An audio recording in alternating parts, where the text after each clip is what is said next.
Optimal minimal. At this altitude, I can run flat out for a half mile before my hands start shaking. Can I ask you a personal question?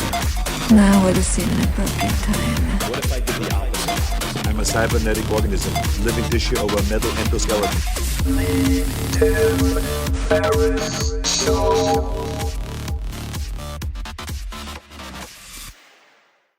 This episode of The Tim Ferriss Show is brought to you by Athletic Greens. I get asked all the time, if I could only take one supplement, what would it be?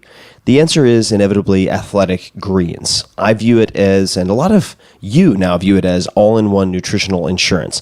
I recommended it way back in 2010 in the 4-Hour Body, and I did not get paid to do so. I've been using it since before that, and I use it in a lot of different ways. I travel with it to avoid getting sick or to help mitigate the likelihood of getting sick. I take it in the morning to ensure optimal performance, and overall, it covers my bases if I can't get what I need from whole food meals throughout the rest of the day. And if you want to give Athletic Greens a try, they're offering a free 20-count travel pack for first-time users. I nearly always travel with at least 3 or 4 of these one-dose bags. In other words, if you buy Athletic Greens as a first-time buyer, you now get, for a limited time, an extra $79 in free product. So check out the details at athleticgreens.com/Tim. Again, that's athleticgreens.com/Tim for your free travel pack with any purchase. This episode is brought to you by LinkedIn Jobs. Hiring can be hard, really hard, and it can also be super, super expensive and painful if you get it wrong. I certainly have had that experience firsthand multiple times, and I am not eager to repeat it. So I try to do as much vetting as possible on the front end. And today, with more qualified candidates than ever, you need a solution. You need a platform that helps you to find the right people for your business. LinkedIn Jobs does exactly that. More than 600 million users visit LinkedIn to learn, make connections, grow as professionals, and, more than ever, discover new job opportunities. In fact, overall, LinkedIn members add 15 new skills to their profiles and apply to 35 job posts every 2 seconds. That's a crazy stat. LinkedIn does the legwork to match you to your most qualified candidates so that you can focus on the hiring process, getting the person into your company who will transform your business. They make sure your job post gets in front of the people with the right hard skills and soft skills to meet your requirements. They've made it as easy as possible. So check it out. To get $50 off of your first job post, go to linkedin.com/Tim. Again, that's linkedin.com/Tim to get $50 off of your first job post. Terms and conditions apply. But check it out, linkedin.com/Tim. Hello, boys and girls. This is Tim Ferriss, and welcome to another episode of The Tim Ferriss Show, where it is always my job, each and every episode, to speak with a world-class performer. And today, performer, I suppose, is very literal in a lot of respects. And this wide-ranging conversation will involve my guest, Dita Von Teese. Dita Von Teese is the biggest name in burlesque in the world since Gypsy Rose Lee, who was born in 1911. Dita is credited with bringing the art form back into the spotlight. She is renowned for her iconic martini glass act and dazzling haute couture striptease costumes adorned with hundreds of thousands of Swarovski crystals. This burlesque superheroine, as she's been called by Vanity Fair, is the performer of choice at high-profile events for designers such as Marc Jacobs, Christian Louboutin, you'll have to excuse me for my French, Louis Vuitton, Chopard, and Cartier, among others. She's the author of the New York Times bestseller Your Beauty Mark, subtitle The Ultimate Guide to Eccentric Glamour, and has a namesake lingerie collection available internationally at prominent retailers. She can be found on the socials, on Twitter, Instagram, Facebook, at Dita Von Teese, DITAVONTEESE. Dita, welcome to the show. Thank you. And I have wanted to meet for so long. Amanda Palmer first piqued my curiosity, and there's so many directions we could go, but I thought we would start with a word, haute couture, which we started to talk about a little bit because I didn't know what it meant. What is haute couture? Well, I mean, it's like a term that's used very loosely these days. Everyone wants to call it something haute couture if it's like extra special, but it really means high sewing, like a high level of sewing. And so when you talk about a haute couture designer, it's, there's like a ministry of haute couture in France where you kind of get the stamp and you can call your clothing haute couture. So it's kind of loosely used. You'll find like haute couture donuts and things like that, but it's really not accurate. So I always say that I do, haute strip. So it's like a high level of strip, but, wearing haute couture costumes, which means they're, made with extravagance and excellence that is not, something you can buy in a store. So speaking of things that you can't buy easily in a store, because you forged your own path in a lot of respects, I would like to take a 90-degree turn, I suppose, from where most people would expect me to go, and talk about vintage cars. So it's my understanding that you've done very well in collecting, flipping, refurbishing vintage cars. Yes. Where does that come from? Well, it first started in the early 90s. I was big into the swing dance scene and pinup, a pinup model. And I had a boyfriend that drove a 1930s car. And I sort of thought, I should have a 1930s car. So I got my first car, a 1939 Chrysler New Yorker, when I was in my early 20s. And I love that car, and I used to drive it all around Orange County where I lived. And I sold that car not that long ago, maybe like 10 years ago, and I bought it for like $8,000 in the 90s and sold it to someone in Germany for like $30,000.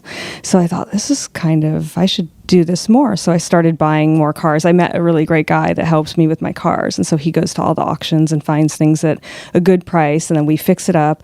I drive it for a while because also for me with vintage cars, I like cars from the 30s, 40s, and 50s.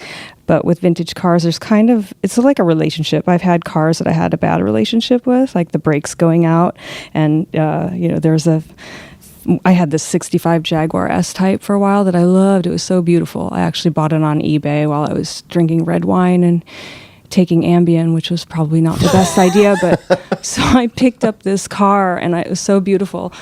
I picked it up when I was sober. It was still beautiful. I was glad I bought it, but it was not a good fit for me because the brakes kept going out on this car. And you could imagine that's really terrifying. Yeah, sounds like a downside. One moment in particular that I remember was I was pulling up to the Playboy Mansion. And, this is like in the 90s when it was like these amazing parties happening. And I remember going up the hill and knowing the brakes were starting to fail and just leaning out the window to all the valets. Brakes don't work, and they all ran, and I was going up the hill quite slowly at that point, but all these like valet guys running in their red coats to stop the car. So, and then I just got out, went to the party, and had the car taken care of the next day. But it was one of those things where I kept taking it to mechanics, and they were like, the brakes are fine, and then I'd get in it again, and then they'd go out on me. So, I feel like you have to have the right fit with a vintage car. And so I buy them, I drive them, and then I decide if it's the car for me or not. Like, is it easy for me to drive? Do I love how it feels to drive it? Does it leave me on the side of the road or not? And so I've kind of right now I have 3 cars. I have a 1953 Cadillac that I've had for a long time, a Fleetwood.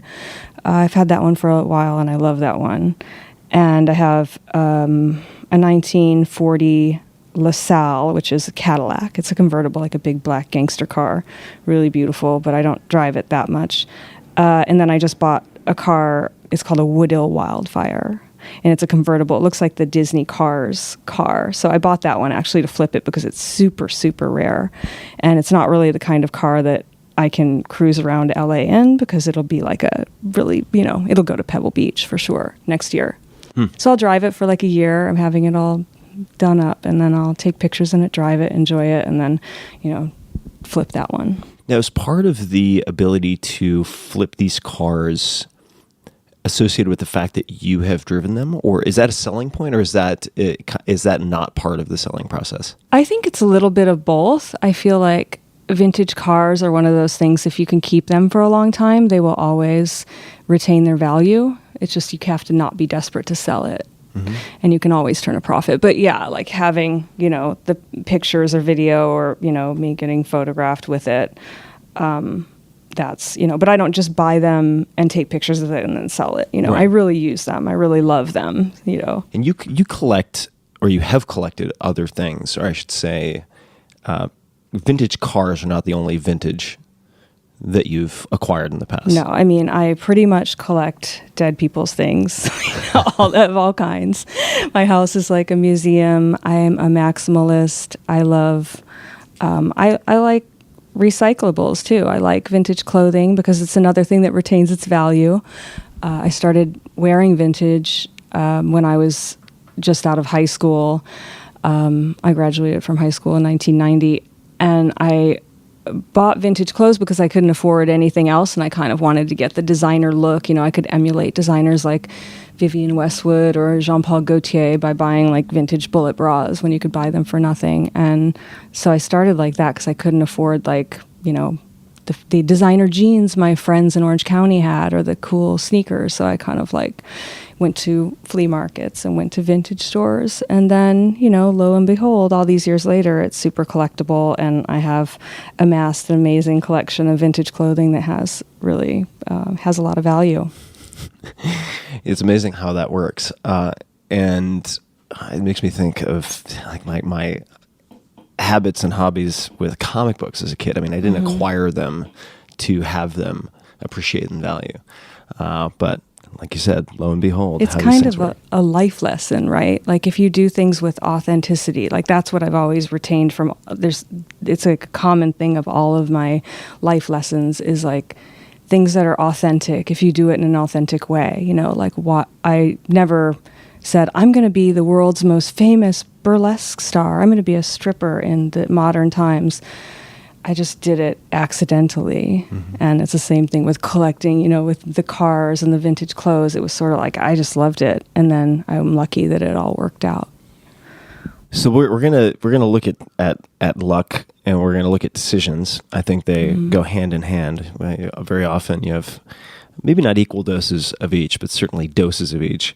Let's talk about burlesque, but we're gonna do it kind of hopping backwards and forwards. The first question that I wanted to ask is about the name. So Dita Von Teese, where does the name come from? What's the backstory on the name? Well, it's funny that one time I remember a few years back, someone was talking, a journalist said how cliche my name was, how calculated and cliche it was, but it wasn't at all.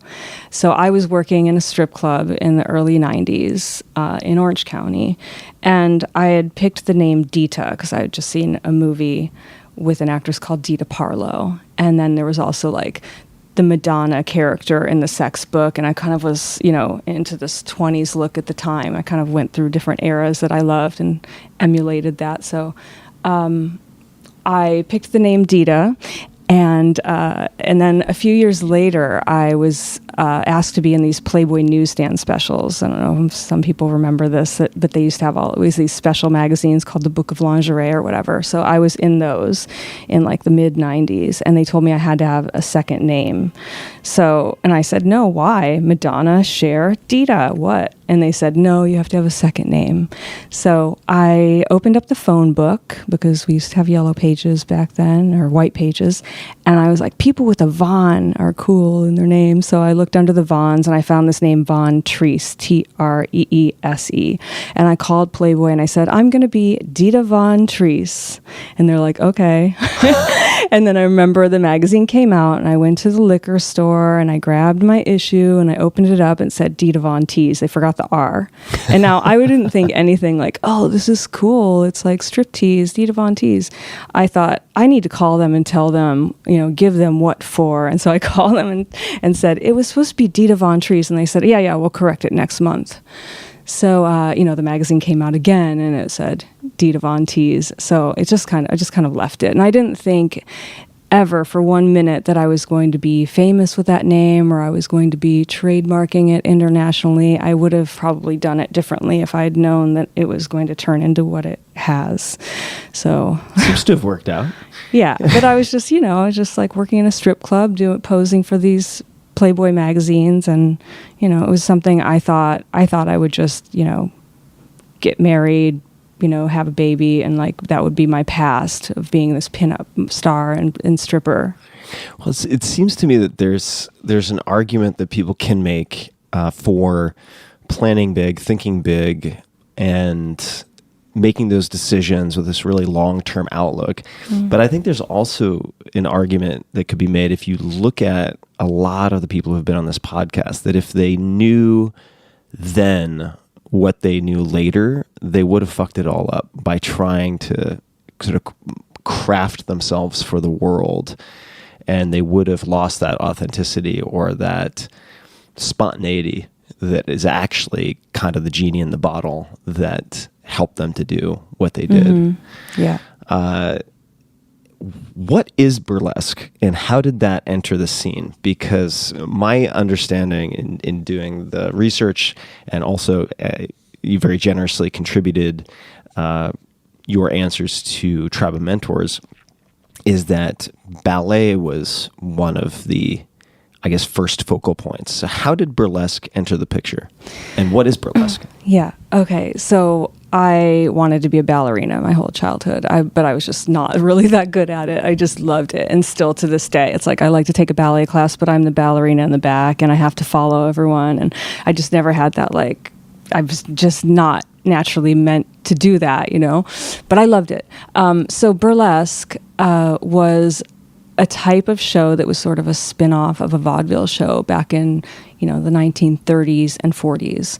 So vaudeville was kind of like where a lot of, amazing comedians and singers kind of made their mark in America in the 1920s and 30s. And, pretty much it was dead by the 40s. But so burlesque was kind of the naughtier cousin of vaudeville. It was a little bit more about sex. It was like working man's entertainment, cheaper ticket.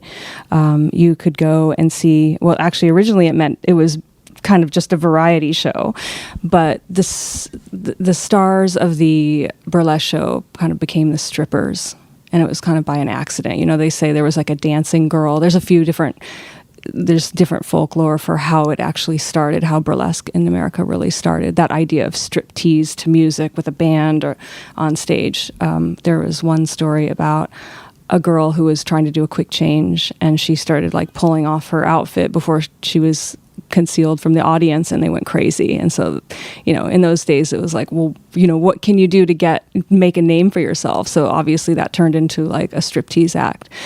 But yeah, it was kind of like the strip club of that time, but there was a live orchestra band, and you had comedy and dancing girls, but you had great stars that came out of burlesque, like Gypsy Rose Lee, who a lot of people compare me to or compare my career to. She was the subject of the musical and film Gypsy, starring Natalie Wood, which came out in the 60s. So burlesque was kind of very niche entertainment. I don't think it's ever. Of course, it went away. The burlesque theaters got shut down in the 50s, and then burlesque dancers like Lily St. Cyr were performing in like supper clubs and whatnot. But burlesque was kind of dead by the 50s in a lot of ways. And so it's dead in the 50s, and yet somehow it finds you. Yeah. Or you find it. And you were born in working class rural Michigan. Is that right? Yes. Okay. I was born in Rochester, but I grew up in a place called West Branch, Michigan, which is near Traverse City. Mm-hmm. Yeah. And so how did burlesque or striptease or any of those forms of entertainment or those iconic women enter your life? Well, I had this idea in around 1991 that I wanted to be the new Betty Page. I wanted to create pinup pictures with the emphasis on bondage and fetishism, because I kind of got introduced to that world in a roundabout way through my job working in a lingerie store. Okay. I worked in a lingerie store. I've been obsessed with lingerie since I was a little girl. Like, I have really distinct memories of being curious about what these weird things that women wore under their clothes were, like bras. I used to sneak into my mom's bra drawer, and I used to steal things. And to me, it was like symbolic of womanhood and femininity. And I was like, I want to be part of this world, so I was always obsessed with lingerie. Anyway, I became obsessed with like things like garter belts, stockings when I was a teenager. I worked in a lingerie store. I asked someone for, I'd been looking for like a Victorian corset, and someone gave me this address when I was like 18, and I walked into the store where I supposedly could get something like that, and it was a fetish store.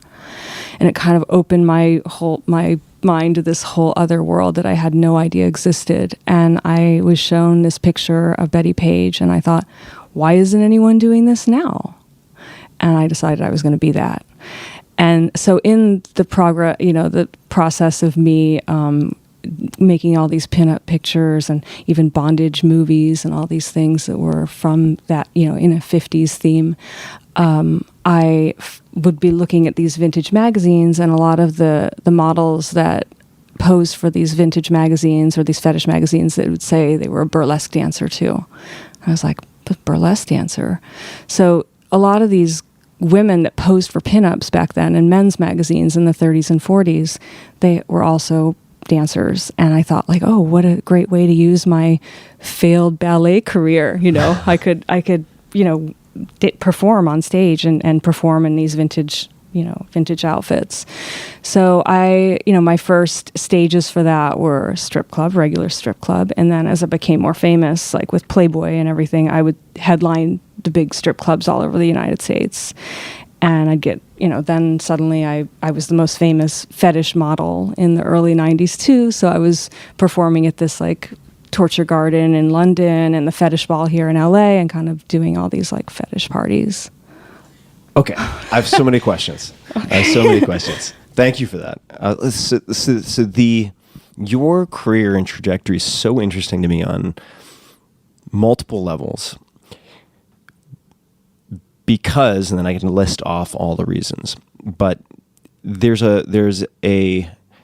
the perception that I have is that the, say, strip club or striptease world would be very difficult and very competitive, because you have a lot of beautiful women or beautiful girls, and at least in some places, I would imagine the sort of barrier to entry is decently low, and yet you were able to craft this unique career for yourself and really differentiate yourself. And I want to harken back to something we were chatting about before we started recording, which was Amanda Palmer in, I guess, the Art of Asking, if I'm getting the title right, talked about you because she contrasted what you did, and feel free to fact correct, but with a lot of what was happening at the time, where you'd have these sort of bleached blonde women, completely nude, enormous fake breasts, doing their thing, getting kind of singles or fives, and you would have this elaborate, long striptease with much more clothing, and then there was one guy who would give you a 50, and it was like, that guy's your customer. Yeah. So, which to me is so beautiful, because, and I'm going to read a quote here, if I may. This is from your answer in Tribe of Mentors. If you could have a gigantic billboard anywhere with anything on it, what would it say and why? And the quote that you gave was, "You can be a juicy ripe peach, and there will still be someone who doesn't like peaches." And I'll just finish this real quickly. This is a quote that my friend's great-grandmother told to her, and she told to me, and I've always loved it. And you go on to say how in the public eye, as a burlesque star, you've been called brilliant, stupid, ugly, and beautiful in equal measures. But you found your niche. You found your true believers. How did you do that? Like, when did you realize that it could work? Was there that's a very long-winded lead up to a question, but it's like you broke through and became so big in a world where I think the belief would be that's extremely, extremely difficult. So when did you realize, wow, I think I'm on to something, or you found that secret sauce? Yeah. I feel like the first thing I think about is that all along I was just having fun and enjoying what I was doing, having the time of my life. So it was never high stakes, like, am I going to make it or break it? I didn't really care. I always kept my normal job, What was while the I was going normal to strip job? club. First I worked in lingerie, and then I worked in makeup and beauty behind the makeup counter at Robinson's May. So I kind of always kept my job. And so it was never like, if I don't make it, what am I going to do? Right. I just thought, like, this is fun. So I think not having like that pressure, but there's certainly a couple turning points in my career where I mostly felt I had to live up to accolades I was getting suddenly. Like when I was on the cover of Playboy in 2002 for the Christmas edition, it was still a time when Playboy, everybody knew who was on the cover of Playboy and people cared. It was kind of before it was all reality stars, and it was when you had like actresses wanting to be on the cover. So that was a pivotal moment in my career. And then I was in Vanity Fair, and they wrote this article about what I did, and I felt like I better live up to some of this. And that kind of made me take myself a little bit more seriously. And then I came out with a book where I told my story, not in an autobiographical way, but a photo book with Judith Regan, and she kind of let me go wild with this book. And it was the first time that HarperCollins and Regan Books had done a book like this, where it was sort of autobiographical, but mostly a photo book. And on one side, it's called Burlesque and the Art of the Tease and Fetish and the Art of the Tease. And it was a book where you could flip it over and read the other side, the light side and the dark side. And I found, I did this big book signing in London at Harrods, and the night before I went on the Jonathan Ross show. And when I showed up, they had blocked off the streets, and there were thousands of women there. It was like a sea of like girls with red lipstick on, and I suddenly went, oh, I didn't know that I'm standing for something now. And I realized that by just telling my story about feeling like I wasn't wasn't very beautiful, wasn't very talented, all these things, it kind of, resonated with other people. It said, I felt that way too. And I kind of just felt like I had a mission and something to stand up for, and realized that all has to just come from speaking my truth and being authentic and not like calculating, because, talking about what we were saying earlier, there's so many people that want to be the new me, and they're going to be more Dita Von Teese than Dita Von Teese was, and they're going to make their career, and they're going to be more famous than me and do better than me. I hear it all the time, but it's like, you can't really, you can try to make it up and you can decide you're going to do all those things. But I think ultimately, I'm not like super spiritual, like the universe is watching, but I just feel like my whole career path is just a matter of doing something that I loved, that I believed in, but without the desire or want to be famous. I wanted to be acknowledged, certainly, but I didn't expect it. Mm-hmm. When did you know you could make it a full-time gig? So I'm thinking about the road leading up to the cover of Playboy. I would imagine a few things happened leading up to that. When did you end up quitting those backup jobs? I think I ended up quitting those jobs around 2000 maybe, like right before Playboy. And that's when I was really touring and shooting pictures. And I also met my ex-husband, Marilyn Manson. A lot of people know me because of him. He's always been a cheerleader for what I do. And still is in a lot of ways. So I think that was a moment too where I felt like I could focus completely on showbiz instead of my paycheck, because I was also like, let's be real, I was, basically his cook. I'm a good cook. I was sort of like the housewife and took care of him while he was making records. He made a record called The Golden Age of Grotesque, which was sort of a tribute to my world. Mm-hmm. And, around that time I was sort of, moved in with him. We got engaged, and I was, packing his suitcases, unpacking his suitcases, acting like personal assistant half the time, but also had the freedom to, start building, put big props up in our backyard and rehearse on them and make bigger, better shows. So that was kind of a moment where I could focus more on that. Mm-hmm. You have said that the advice. Well, actually, no. I'm going to come back to the advice, not the advice to your younger self, but that your 16-year-old self might be surprised that you've managed to find your voice and that you experienced a lot of fear as a kid. And you do, I mean, just in our interactions leading up to recording, I mean, you seem very, in some ways, very introverted, or on the shy side, which is not a bad thing. How did you find your voice? What changed? Yeah, I mean, I grew up really shy. Like, I remember being in grade school and being sent, and I was sort of always confused by this. But they sent me to like a speech class or something like this because I was so soft-spoken, but mostly I was just terrified for them to ask me anything or call on me. And I felt that way through high school and everything. I could have never, I used to duck out of speech class, like, or in high school when you'd have to give speeches. Oh, I would never, I never went to theater. I didn't want to be an actress, nothing like that. But I liked ballet. I liked performing, but that was different. And I feel like I found my confidence actually with, first, it's one of the things I talk about with my book is learning how to find confidence in how I present myself and listen, it's like drag, the way we dress ourselves, the way we wear our hair, the makeup we wear. I feel more confidence than when I'm, with the character I created, which is not,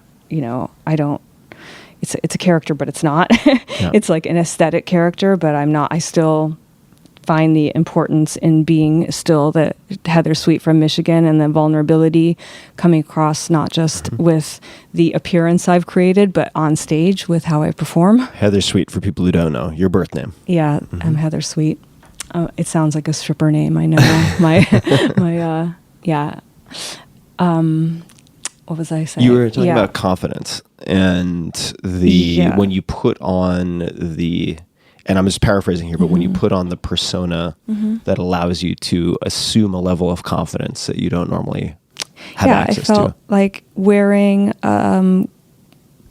my makeup a certain way and wearing my clothes that change my posture and make me want to walk proud, or people wondering who I am. Who's that girl? It slowly but surely helped me gain confidence. And of course I feel like it's definitely about maturity too, right? Like when you're in high school, you're a certain maturity level. It's just when you think about the science of it too. And I just kind of thought eventually I learned that if I make mistakes in front of people, there are people that are all saying, I'm like that too. And it's endearing. So when I was a spokesperson for the MAC AIDS Fund for the MAC Viva Glam thing, and I had to give speeches all over the world, and I was so scared. But then I realized that once I got up there and I'd have a triumph, it made me have more confidence. And so I love to challenge myself in doing things that terrify me. I have never been a singer. I cannot sing, but I got asked to make an album by one of the greatest French musicians, and I thought, okay, I said to him, I can't sing, right? And he said, this album wouldn't work with a singer. And I wrote it for you. And I thought, okay. And just the whole process of going into a studio and being around all these like sound technicians and this artist that I admire so much, and like learning and going to that place of feeling like Heather Sweet from Michigan again, I enjoy it. And I come out of it, and it's one of the things that I think my fans and people that know me like about me is that I'm not trying to like, look at me, I'm so glamorous and I have confidence in everything I do. Like, I don't talk like that. I don't act like that. I know how to bring it on stage, but I also know that the little things that are the real me are what make it an interesting thing to watch. Mm-hmm. So you mentioned feeling terrified. I want to wind back the clock a bit, and because I deliberately didn't want to kind of fill in the gaps on some chapters in your life, because I wanted to hear it from you directly. Also, because can't believe everything you read on the internet. Yeah. Is it true that you were thrown out of your house in high school? Yeah. Well, my parents were getting a divorce, and I always feel so bad talking about this. For my dad, because he'll, it's one of those things I haven't really gotten around to like sitting down and talking to him about, but I will. So my parents were getting a divorce. My mother was having an affair with my dad's best friend. My dad was having an affair with his mistress back in Michigan. We're all living in Orange County at that time. They're both having this, like, you know, their affairs with these different people. I'm 16 years old. I'm working in the lingerie store. I have the same boyfriend since I was like 14 years old.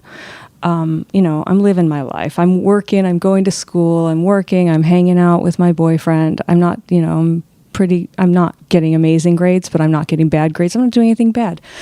And I'm working in the lingerie store, and I'd wash my little like black lace lingerie things and hang them up in my bathroom. And my dad just had like a fit about it and was calling me, you know, a whore and like whoring around with your boyfriend. And I was sort of like, what?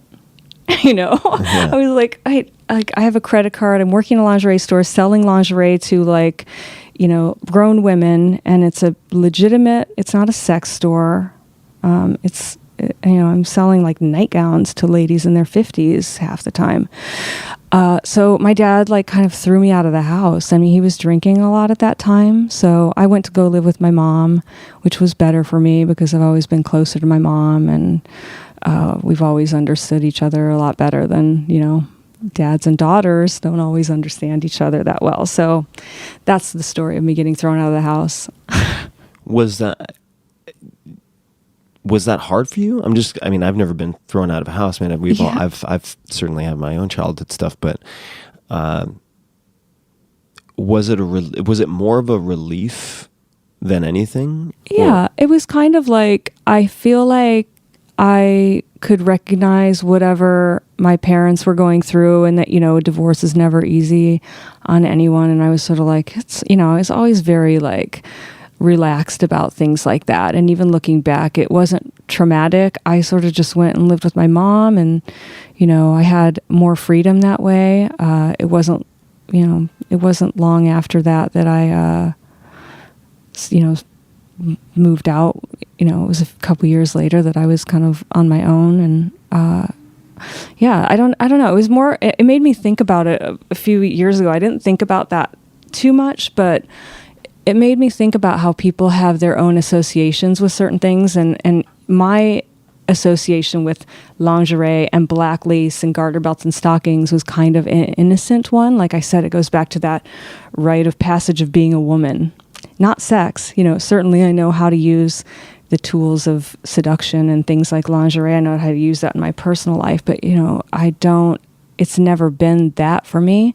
And I thought, oh, that's my dad putting his issues on me. It's not about me. And I still think that, and that's the conversation I need to have with my dad, is like, I do understand that something that made him associate black garter belts and black lace with something bad, with a wicked city woman and a prostitute. He was really disturbed by his, you know, 16, 17-year-old daughter wearing that stuff. But none of that was my problem. That's his problem. Mm-hmm. How did you develop the capacity to handle all of that as calmly as you did? Is your mom that way? Are you... did you somehow develop that over time? I mean, that seems atypical for a 16 or 17-year-old getting thrown out of the house to be able to watch the watcher in a way and have that level of kind of calm awareness. Where does that come from? I'm not necessarily, I'm not really sure if I felt that way at the time, but I think I've always been someone who, you know, kind of disappears into the work, whatever it is. And I'm not someone who reacts unless I'm really like provoked and pushed, and then suddenly I can explode. But I certainly wasn't that way when I was a teenager. I think things would be different now if someone like my dad talked to me, and even when he does talk to me now, if he says something I don't agree with or that I'm offended by, like I wouldn't be that person that's like, I'm just gonna go. I'm a little more confrontational with my father now, you know. Mm-hmm. So you mentioned the ballet and wanting to be a ballet dancer, and I want to come back to that because going back to one of the questions in Tribe Mentors, I asked, how has a failure or apparent failure set you up for later success? Do you have a, quote, favorite failure, end quote, of yours? And there's a lot to the answer, so I'm not going to read all of it, which is a great answer. But you mentioned at one point, truthfully, I never really loved dancing per se. I loved what ballet stood for. And then you went into what that meant. And the part I want to highlight here is I believe that sometimes our shortcomings can lead to greatness because those of us who have intense desire but lack natural God-given talent sometimes find roundabout ways of realizing dreams. So this, I think, is really, really, really important because there are certain places, certain fields of endeavor, certain careers that require mutant-like attributes that you're either born with or you are born without. I agree. And if you want to sprint alongside Usain Bolt, good luck. Like, you better have some very unusual genetics. If you want to be a superstar ballet dancer at the top of the world, similarly, there's a certain phenotype, a certain build, and there are attributes that are prerequisites in a lot of respects. You managed to take your abilities in different areas and combine them into something unique. What are other either failures that helped you along the way or key decisions that you think have helped you to craft this very unusual path for yourself? Yeah. For some reason, I've always loved people that have like shortcomings, or when you always read about people's opinions, like, oh, she's not that good of a singer. Why is she the most famous singer in the world? There are better. I always loved those people. Yeah. And so I'm kind of, because I can relate to them, and I those are always the kind of singers I like. Like, I can't stand listening to vocal gymnastics, like when people are like the great singers of today. I like people that have flawed voices or interesting voices that have like that communicate. And I always felt the same way about dance and myself. Like, I'm just trying to communicate. I'm trying to be on stage instead of look like I'm trying to dance. I get insulted a lot with, she's not that good of a dancer even. And I like, oh, actually, I probably could be, but I don't want to ever look like I'm trying too hard, because to me, like, sensuality and eroticism is an epic fail. If you look like you're trying to do it, it's better to do less. Yeah. I mean, I even think when I watch someone like Beyonce, her best moments are when she stops. She does all this crazy stuff and then she stops and breathes. And you're like, yes, do more of that. It's so great. So I'm that's just, I think that my failures and not really finding what that thing that I might be amazing at is because I'm always fascinated by what you were saying. Like, how does you think of all these people that are walking around, and what if they could have been the greatest whatever, but they were never given the opportunity, or they weren't interested in it? Like, what if they could have been the best like basketball player, or they could have been the best actor, but like they never had the opportunity or the interest in trying it? And there's probably people out there with hidden talents that could have been the best in the world and they would never even know it. And I think that why I like this answer you gave and this topic is that whether it's people listening, whether it's you and what you've done, you are not limited to 27 preset tracks called careers. Right? Like, you can be the best in the world, but you have to figure out how to be the best Dita Von Teese in the world if you're Dita Von Teese. And you mentioned, people trying to out Dita. Like, that's never going to fucking work, right? Because but they try all the time. They try, but like they should race their own race, right? Yeah, it's like they're not going to have the endurance or the enthusiasm or the passion or the lack of attachment that you had in the beginning. Mm-hmm. So they've kind of in a way already lost, right? Like they're trying to dominate in a category of one, which is already owned by Dita. And I think quite a bit. I've had two folks on this podcast, Mark Andreessen, who's a very famous entrepreneur and investor, and then Scott Adams, the creator of Dilbert. And both of them have very similar thoughts on building incredible careers or finding your own path, which is, in a sense, and this came from Scott first in his writing, is you can try to be the top 1% of 1% of 1% in one thing, like basketball. But you're going to have a hell of a time doing that. And you are going to be relying heavily on attributes that you are either born with or without. And that is sort of a finite game in a sense. And then on the other hand, you could combine really unusual, I shouldn't say unusual things. You could take usual things that are usually not combined, like a law degree and a computer science degree and fill in the blank, a love of Japanese anime. I'm just making that up. Now, all of a sudden, you're the one horse in the race. Yeah. Right? What other, you've mentioned a few of the women who have inspired you.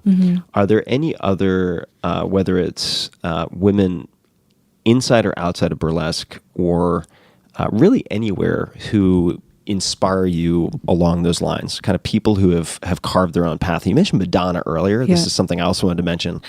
Like, she's had people throughout her career say, "Oh, she doesn't know how to sing. She has no idea how to dance," or whatever it is. Oh, she makes a movie. She can't act. Yeah, She directs the movie. She can't direct. But she's fucking Madonna, right? And so, like, why is she Madonna? Like, that's a really worthwhile question to ask. For decades, she was Madonna, right? I mean, she still is Madonna, but like, she's been able to reinvent herself successfully so many times, and it's because she is the best at combining all those disparate elements. But not only that, people sometimes forget, and this is the thing that bothers me.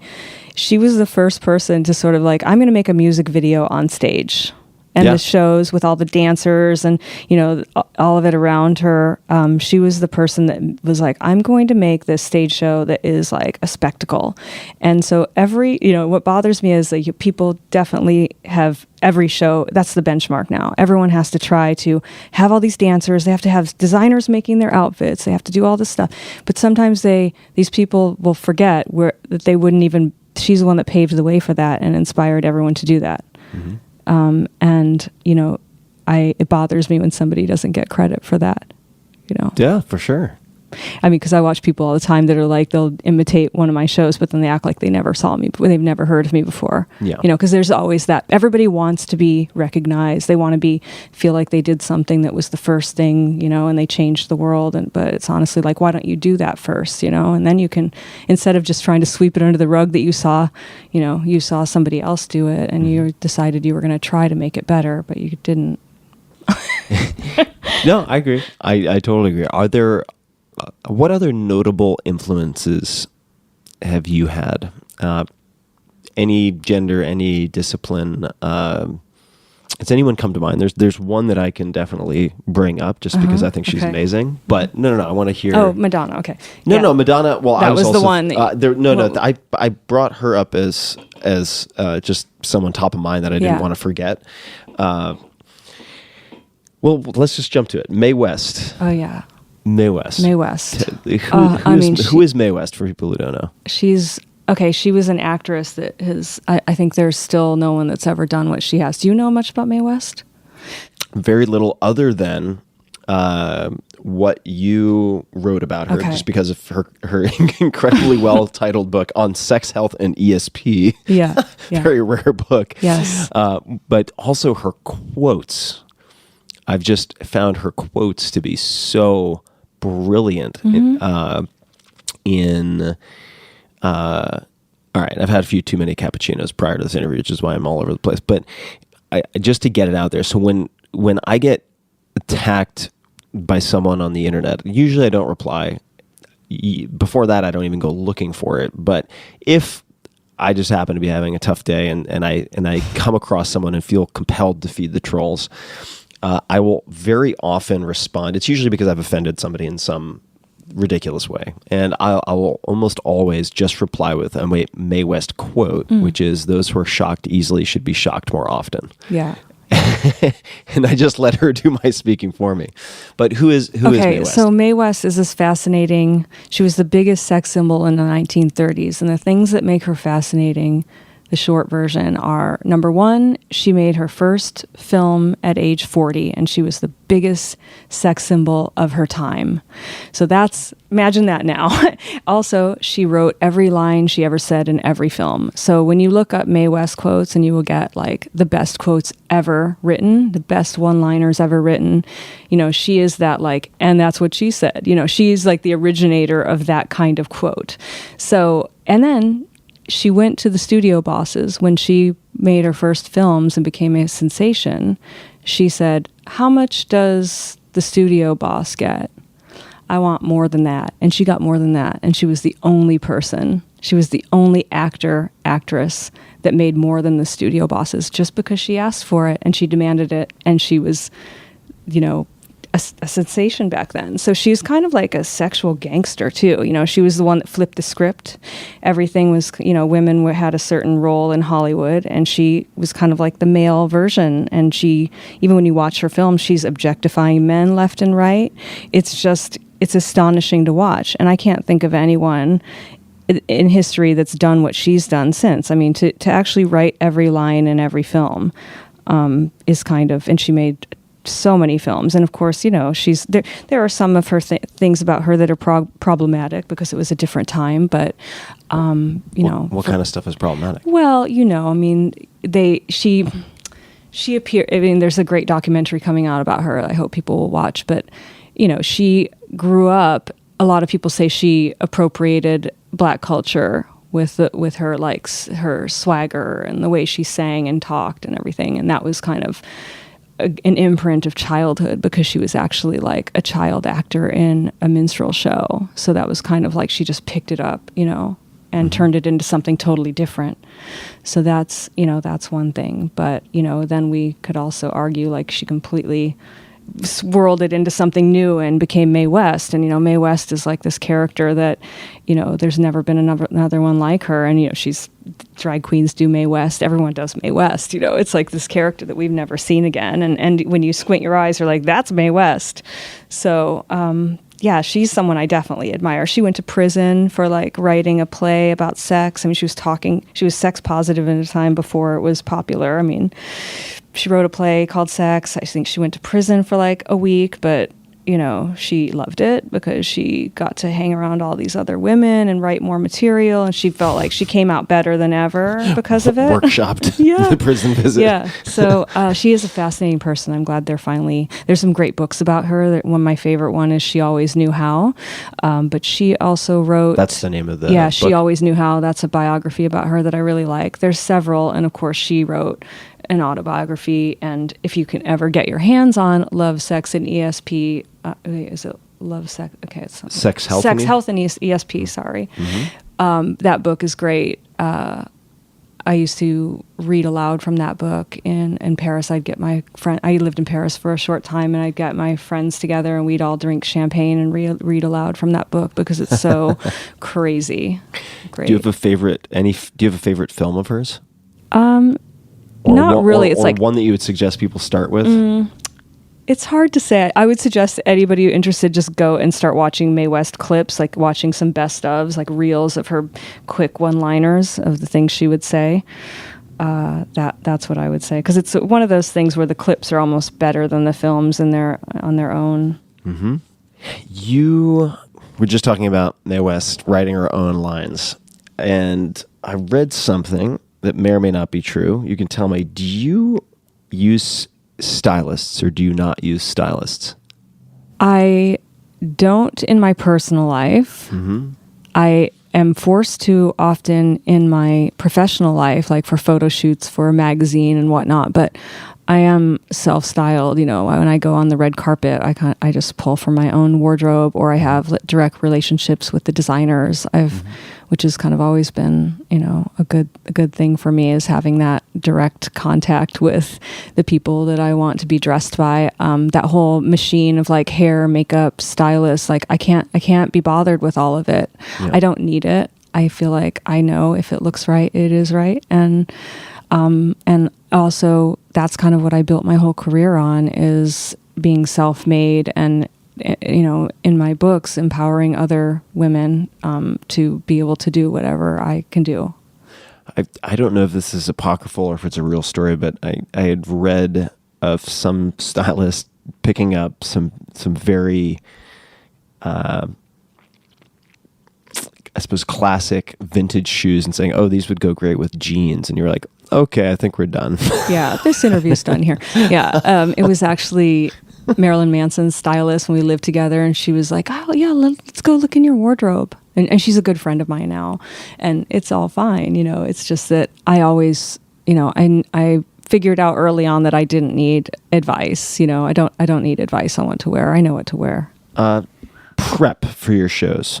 Let's talk about prep. So I had read that you arrive sometimes 4 or 5 hours in advance of your performances.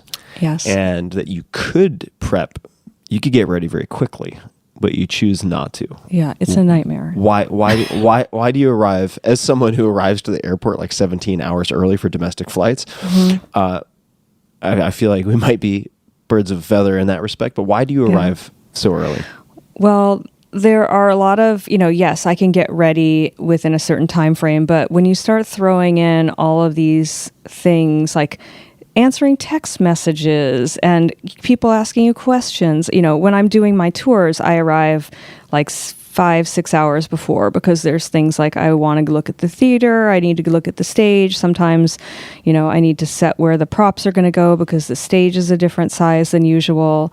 But mostly it's like, why rush? It's part of the fun of it is getting ready. I love listening to music. I love listening to Tim Ferriss podcasts in my dressing room. Thank you for that. Particularly the ones about psychedelic drugs. And I just like taking my time, I'm in such a better headspace when I spend much too much time preparing. I have a lot of bad experiences with being rushed. I mean, most recently I was performing at this party for Anastasia of Beverly Hills, and it was like all the Kardashians in presence, and I was sort of like in the dressing room, and there were some Kardashians in there, and I was like being kind of bombarded and I get really stressed out when I'm being rushed, to get ready, and I kind of got like, "Can you go on stage in 15 minutes?" And I was like, it's not how I want to do it. That's not the way that I want to feel. I don't want to feel stressed out or rushed or like, because I feel like that's when I start getting in my head and I'll be like, I'm not good. All the bad things in my head, like I'm not good enough. Yeah. I don't know what I'm doing. They're going to find out I'm pretending to do this. They're going to find out I have no idea what I'm doing. Yeah. The on-ramp to a lot of these experiences for me is as important as the so-called performance segment, right? Yes, it's like I have always arrived so early. I mean, this where we're sitting right now is a case in point, right? I mean, I'm here for a 45 or 60-minute panel tomorrow. I could have arrived a few hours beforehand, but I want to know the venue. I want to feel comfortable in the time zone. I want to know what I'm going to be having for breakfast so that I don't have any snafus. I want to know if the mini bar has like snacks. I want to know all of those details, even though I will probably not need any of those contingency plans. It just gives me a level of calm and feeling as though I've checked the boxes so that the only thing occupying my mind is what I am going to do once I get on stage. Yeah.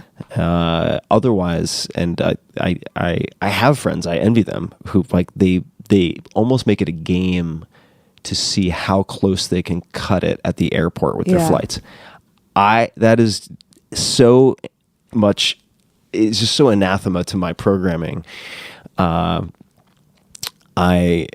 think it makes a whole lot of sense to arrive really, really, really early. So for those people who are making stress a sport with things like transportation, I encourage you, like, consider the alternative, which is not arriving just like an hour beforehand, but like with an excess of time. Yeah. Right? Stress sport is a good word. Yeah. Who needs it? Yeah. There's enough unavoidable, unpredictable stress. It's like I feel no compulsion to add optional stress of my own volition. What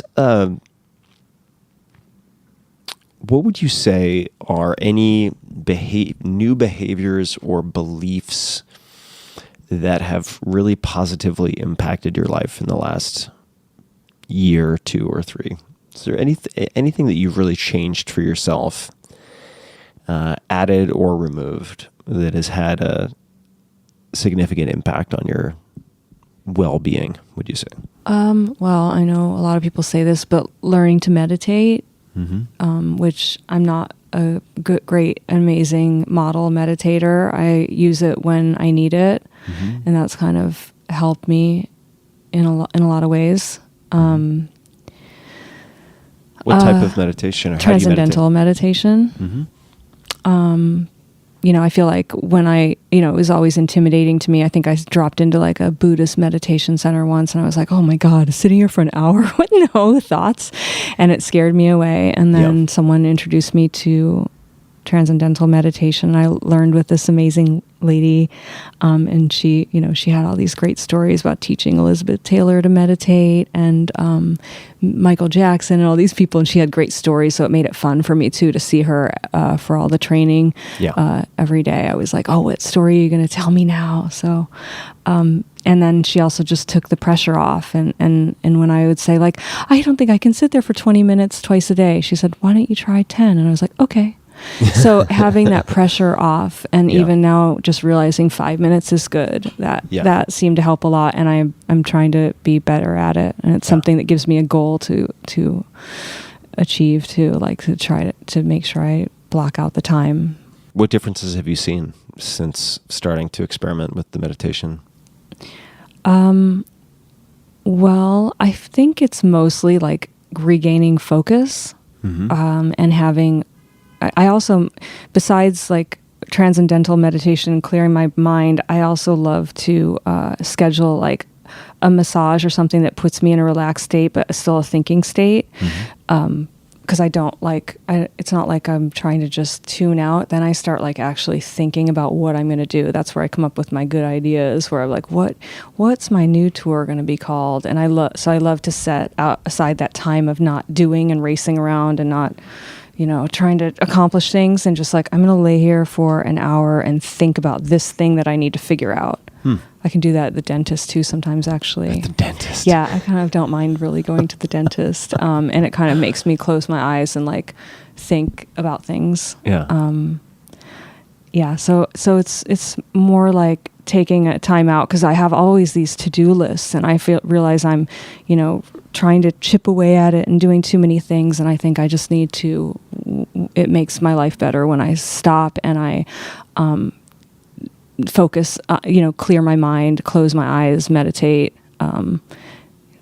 Yeah, the transcendental meditation is a fantastic option for people who have developed a very well-earned, I think, or well-deserved on the part of meditation, allergy to meditation, because the way that meditation is often sold is very all or nothing and extremely intimidating, right? Like, all right, you're going to sit on this hard floor for an hour with a perfectly straight back and do X. Whereas TM, especially with a good teacher, can keep lowering the bar until it's easy to step over. It's not something you have to do, Olympic high jump over. They make it less and less intimidating until you can get started, right? And then once you're sitting there for 10 minutes, you're like, oh, okay. And then oftentimes you're like, okay, I can go 15. Okay, I can go 20. But it's really just getting your ass to sit down and do it. And for me, the first 5 minutes is brutal. And then suddenly I go into like the zone. I'm like, oh yeah, this is what I came here for. Yeah. And it really does, as a mantra-based concentration practice, train you, at least this has been my experience, you said helping with focus, to return to something over and over again. And like you'll end up drifting off and thinking about your to-do list or porn or whatever, and then you're like, oh wait, I'm supposed to be meditating, and then you go back to your mantra. And when you sit down in front of a computer, you sit down with a notebook, that's also what you're going to be doing, right? So it's like the reeling back is the repetition of lifting the weight in the gym, and it's a very it's a very beneficial gateway drug into meditation. Yeah. I think. I also love taking a time out during the day, actually by myself, and sipping a little magic mushroom tea and going, oh, okay, this is what, kind of gets to the essence of things, like a simplistic appreciation for the beauty of the world. I'll just, I can look in the garden and I'm like, oh, yeah, okay. Yeah. Do this once in a while. That'll definitely do it. Yeah. Now there's advice I referred to earlier to your younger self, and the advice that you gave in Tribe of Mentors was actually, no, it wasn't in Tribe of Mentors. I take it back. This was in an interview. Was in effect to be a little bit more vigilant, right? To look over your books, to pay attention, so that you wouldn't be taken advantage of. Mm-hmm. Because the world we live in, it's full contact. For better or for worse, if you're going to be on the playing field, like there are going to be people who want to separate you from your money and many other things. Is there any other advice that you would give to your younger self, and you can pick the age. So that's the thing. So it could be yourself of 5 years ago, it could be yourself at age 6, it could be any age. How old would you be, and what advice would you give that version of yourself? I think in my mid-20s, I would have told myself to try to maybe buy a house, like even if it was something small, I would have done that. And I would have also warned myself about signing model releases, because although there are lots of people that really are kind and I didn't know I was going to be famous, but there are some people that took advantage of that. Yeah. Suddenly I was in ad campaigns with a watch photoshopped on my hand because someone took a portrait of me when I was 25, and then they used it 10 years later. So there were things like that, which, I didn't really, I didn't have any anticipation that kind of thing would happen to me. I was just like, oh yeah, that's fine. I'm just sign whatever was in front of me. But, I guess people could have taken advantage of me no matter what. Yeah. If they wanted. What advice do you think yourself 10 years from now would give your current self? Oh, no one's ever asked that. Gosh, it's hard to take advice from your younger self. If you were giving, if your older self were giving your current self advice, meaning you right now, we're getting advice from your older self, what do you think your older self would say? Oh God, I'm worried that my older self might say that I should have had a child. I'm concerned about that. I'm not concerned about right now. Yeah. But sometimes I go, oh God, I really hope that doesn't happen. And then I think, well, there's always remedies for that too, though. You could adopt anytime. Because it's really one of those things where sometimes I wish, when it comes to children and people that have children, I don't really envy any of my friends with children except for adult children. I'm like, oh, that's so cool that you have this great adult child that's doing amazing things that is probably fun to hang out with. But it doesn't always work out like that, It doesn't always work out like that. So, it's hard when you're in the line of work that I'm in, I can't think of a time where I ever could have stopped and said, oh, I think I'll just have a baby. And then I think about who I would have had a baby with back then. Probably not the best idea. Yeah. So, what can you do? I feel like I chose my path. I don't necessarily feel like it's the right time for everyone to bring children into the world and anyway, but... No, I think that I have friends who have kids who are very happy. I have friends who have kids who are totally miserable, and I have friends without kids who are both very happy and some who are very miserable. Right. So I think it's kind of another variable. Are you having children? Interested? I appreciate you asking. I don't have kids that I'm aware of currently. I did not plan. There's a long period of time where I did not plan on having kids, in part because I was afraid of fucking them up in some way. and that I felt like the risk that the decision to bring a child into the world was inherently a selfish one. In a way, right? Like you're not doing it for your kids in a sense. You're doing it because Right. you want kids. Yeah. Number one. And that if there were potential risk of, or almost a guarantee that you're going to damage your kids in some way, and certainly I don't know anyone who's made it out of childhood unscathed. Like Right. there's like shit goes sideways, that I didn't feel like that was a risk I wanted to take, if that makes any sense. I've started to feel differently about it. Is it because you're newly in love though? Because that's the thing, you got to get past that like new love thing, and then Yeah. No, because that's like a science of like I should have a baby. I'm in Yeah, love. you get kind of slap happy. Yeah. I am with a wonderful woman, my girlfriend. That's a piece of it for sure. I think that also I've done just a lot of work in the last handful of years and have come to a place where I feel confident that I could be at the very least, like a B plus parent. I don't know if I'd be an A plus parent, but I think I could be at least a B plus parent. And also, I think that there may just be a like biological imperative and sort of existential itch that is hard to scratch without having kids, right? So that, a friend of mine said to me recently, he said, you can find meaning by finding God or having kids. Having kids is easier.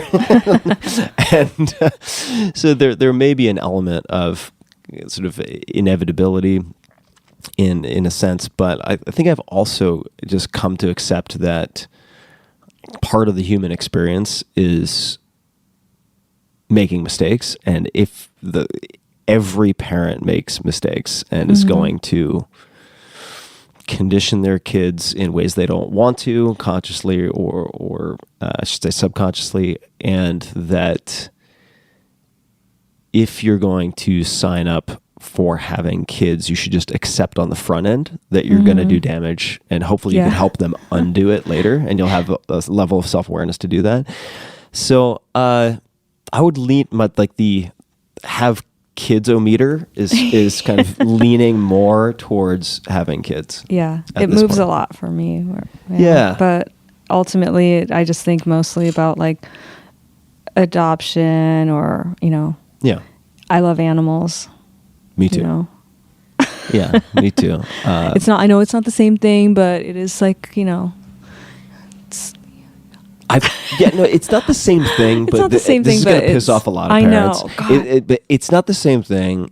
But there are a lot of parallels. This is going to upset a lot of folks. I know. Because they're like, little children are not animals or whatever. I'm like, actually, they technically are exactly animals, being mammals and all. And there's a great book called Don't Shoot the Dog, which is terribly titled, but a fantastic book on, in effect,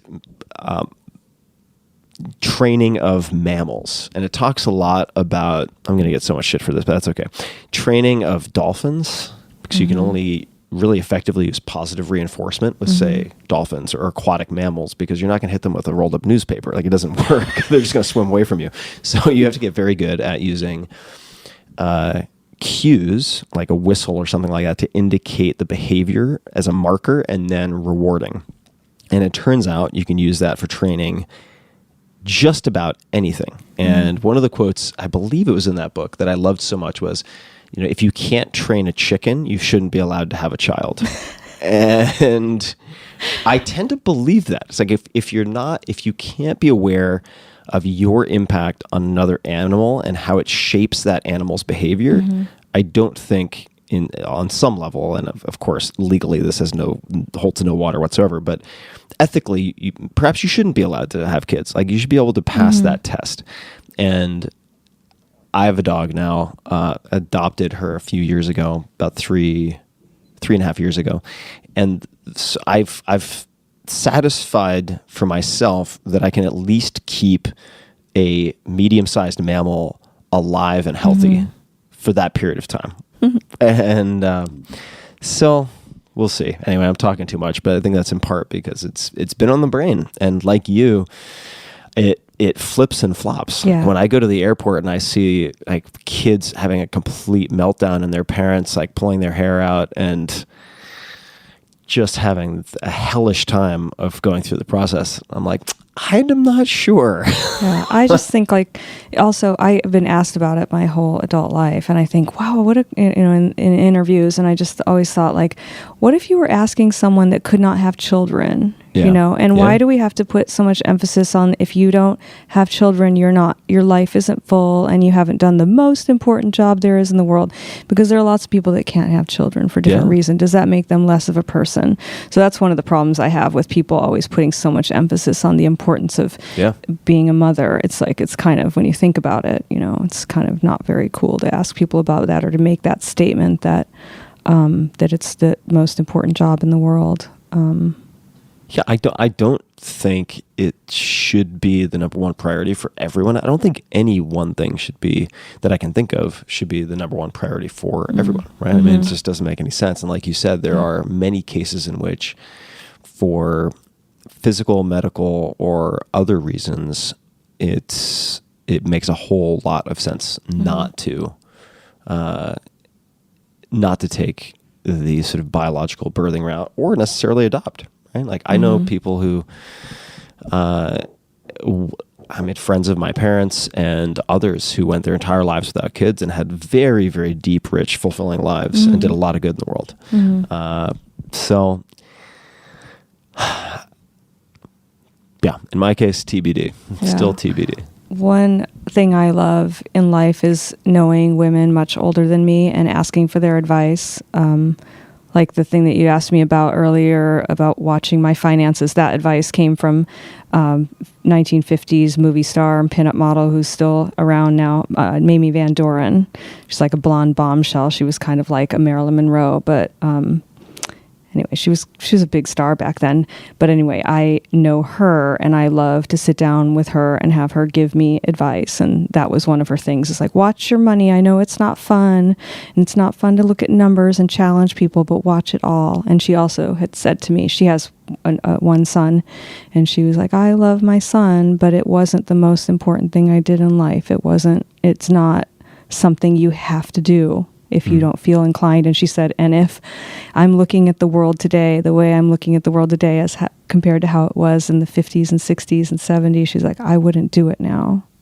So I thought that was interesting. I like talking to people. I have another friend named Ilona Royce Smithskin who's 100 years old. And I love getting on the phone with her and hearing, she still has amazing advice. And any advice come to mind that she's given from you? her? Well, she just has little pearls of wisdom. She has an Instagram that I love to follow, and she just puts it out there all the time about mostly. She's 100 and has an she's Instagram 100. account? Yeah, she does, and she's an amazing lady. I learned about her from a book called Advanced Style by my friend Ari Seth Cohen. I don't know if you've heard about this book, but it's about he was obsessed with finding older ladies that dress in eccentric ways and wear eccentric makeup. And that are, fashion icons in their own right, eccentric people. And I learned about her because she's like 4 feet tall. She has this flaming orange hair, and she makes her own eyelashes, like long red eyelashes, blue eyeshadow. And she's an artist, and she's, she has a show, I think, too. Like she's a singer, like in Provincetown. And anyway, she's What was this her name amazing. again? Her name's Ilona Royce Smithskin. Oh boy. How do you spell Ilona? Ilona, yeah. All right. Ilona, And we'll put it in I-L. the show notes as well. Okay. For her Instagram and so on. Yeah. All right. But she's an amazing, but his book in general is amazing because it spotlights all these elderly people. And, there's a lot of talk about you shouldn't wear that because you're of a certain age, and these are ladies that are colorful and amazing and fashion icons and living their lives. And I think it's important to have people like this spotlighted. I was just actually reading this horrific article yesterday that my friend Liz Goldwyn pointed out to me. This writer, she was actually an editor at Vogue, and I was shocked that she wrote something like this. She was saying that Helena Christensen, who's 50, went to a party and she was wearing jeans and a strapless bustier. And she said it was completely inappropriate for her to be flaunting that much skin at her age. And mind you, she looks fantastic. When I'm hearing about this article, I Googled it, and I read it. It's a Daily Mail article, which is obviously clickbait, so I chose not to share it because I was like, oh yes, I'm offended and outraged, but that's exactly what they want from us. Yeah, totally. They want me to have everyone read it and be outraged. But I did find it disturbing because they were basically saying, she was saying that once you're past childbearing age, you shouldn't be wearing clothes like that, or you should, let the young people have their chance. And I mean, if you can see this picture of Helena Christensen, you'd be like, she looks so hot and she's perfect. And she says things in this article like, no matter how invisible your bingo wings are. I don't even know what that means. Well, like when, this, what is that? Oh, your tricep? Yeah, what is that? Yeah. But I was like, what are you talking about? And she said that it's okay for men because they can procreate at any age, essentially. But once you are, beyond childbearing years, you shouldn't dress like that. And I just found it amazing that she used to be the editor at British Vogue. Wow, it's a for very in the Victorian 90s perspective on things. It was really shocking, and anyway, I just it's a real interesting conversation though about like ageism and how we treat women of a certain age, and it's one of those things that I feel like it's important to stand up for. I almost retired a few years ago thinking like, I'm 40, I should stop doing striptease. What if I don't look as good as I used to? And then I thought like, wait, I have female followers and I have to stand for something. And I think it's important to have examples of eroticism and sensuality in all different phases of life and to set examples for that. Because I look to people that are older than me, like Jennifer Lopez and, Gwen Stefani and all these people that I'm like, oh, she's sexy, like I can be like that too. So I think it's important, as much as it's not always easy and you open yourself up to criticism, it's important to some people to see examples of this. So Hear, hear. Well, Dita, this has been so fun. I really appreciate you taking the time, and we're going to link to everything that you mentioned in the show notes so people can find all of that very easily. And for people listening, that's just a tim.blog/podcast. And if you search Dita, D-I-T-A, it'll pop right up. Now, I mentioned the social accounts where people can learn what you're up to, see what you're up to, also more accurately in terms of at Dita Von Teese on Twitter, Instagram, and Facebook. Are you more active on one than the others? I'm mostly active on Instagram, I have to say, but All right. I definitely use Facebook and a little bit of Twitter. I can't help it. It was the first one. Still good. And do you have any current projects or upcoming projects that you would like people to check out or keep an eye out for? Yeah. Well, I have my lingerie line, which is at like Bloomingdale's and Nordstrom and a lot of online retailers. I'm working on another book called Fashioning the Femme Totale, which will come out. It's a follow-up to my beauty book that I wrote, and that one will come out I think in September 2020. And this year I'm touring with a new show, kicking off in Australia in November, and then doing like 8 weeks in Europe, March 2020 through April. And then I think I'll do the US sometime in 2020 as well. Well, you have a very exciting year, 2 years, and many years ahead of you. Thank you so much for taking the time. Oh, thanks for talking to me. This is really fun. Do you have any closing comments, requests, anything at all that you'd like to say before we wrap up? I can't think of anything. which is the most common response. That's what everyone says. I think we covered plenty, and I really hope people stay tuned. And I will provide everything that we spoke about in the show notes, as I mentioned. So thanks to you for being here, and thanks to everyone for tuning in. And until next time, craft your own path. Do not try to be the best of someone else. Try to discover and also piece together the unique path that only you can forge. So, on that note, until next time. Bye-bye. Hey guys, this is Tim again. Just a few more things before you take off. Number one, this is 5 Bullet Friday. Do you want to get a short email from me? Would you enjoy getting a short email from me every Friday that provides a little morsel of fun before the weekend? And 5 Bullet Friday is a very short email where I share the coolest things I've found or that I've been pondering over the week. That could include favorite new albums that I've discovered. It could include gizmos and gadgets and all sorts of weird shit that I've somehow dug up in the world of the esoteric as I do. It could include favorite articles that I've read and that I've shared with my close friends, for instance. And it's very short. It's just a little tiny bite of goodness before you head off for the weekend. So if you want to receive that, check it out. Just go to 4hourworkweek.com. That's 4hourworkweek.com, all spelled out, and just drop in your email and you will get the very next one. And if you sign up, I hope you enjoy it.